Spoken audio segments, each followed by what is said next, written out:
On May the 7th, 2010, John Wathen and pilot Tom Hutchins flew out over the Gulf of Mexico. Along the way, we saw small boats dragging buoys out to the islands to protect them from the oil sheen that was certainly coming our way.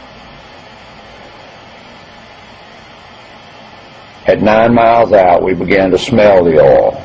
At 11 miles out, we saw a visible sheen on top of the water. Heavy streaking was evident at about mile 15. Mile 26, we began to see solid oil on top of the water with a heavy sheen and numerous streaks at mile 34. Mile 87, ground zero. My first view of the site was one of tremendous impact. I'll never forget the scene. These are not small boats. While standing at a dock looking at them, they look like large ships. They're dwarfed in comparison to what I see on the horizon. Nothing but a red mass of floating goo that could have been prevented and should have been prevented.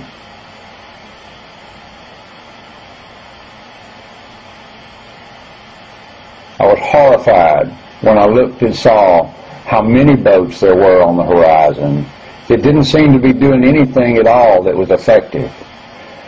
Going around in circles, small boats with booms on the back of them, sent out to gather up oil in what looked like teacups compared to the horizon.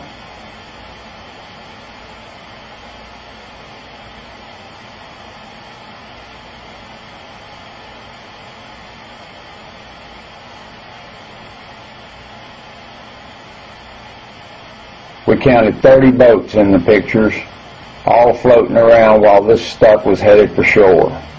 Nobody seemed to be able to do anything about it. For the first time in my environmental career, I find myself using the words hopeless. We can't stop this. There's no way to prevent this from hitting our shorelines. The best I think we can do is minimize the impact, learn from our mistakes. We have to have fuel, we have to have gasoline. The price we're paying now is far too expensive. Safety measures that could have prevented this were not in place.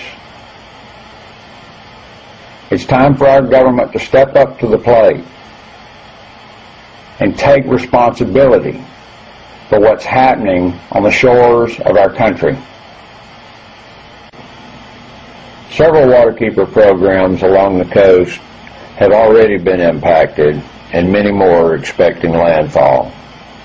Along with other environmental groups up and down the coast, it should be mentioned that this is not only an environmental disaster, but a social disaster as well. Fishermen out of work, oyster shuckers, no work, people working the docks, all up and down the coast. People are canceling reservations. Fishing boats are not going out.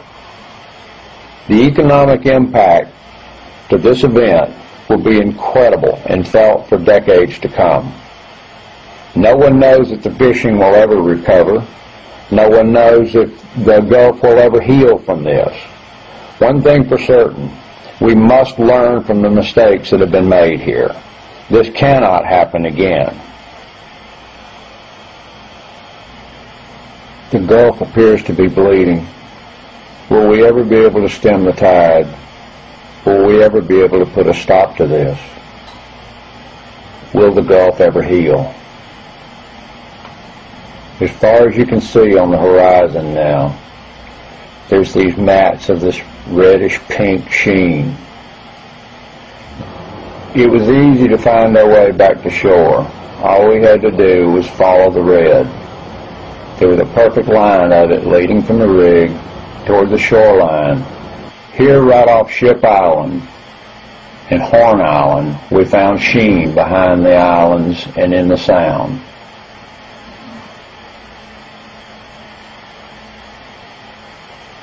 Preparations had been made, but will it be enough?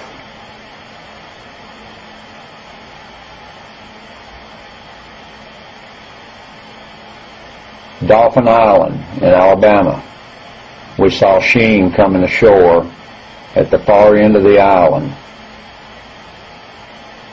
That was on May the 7th. On May the 8th, they found tar balls.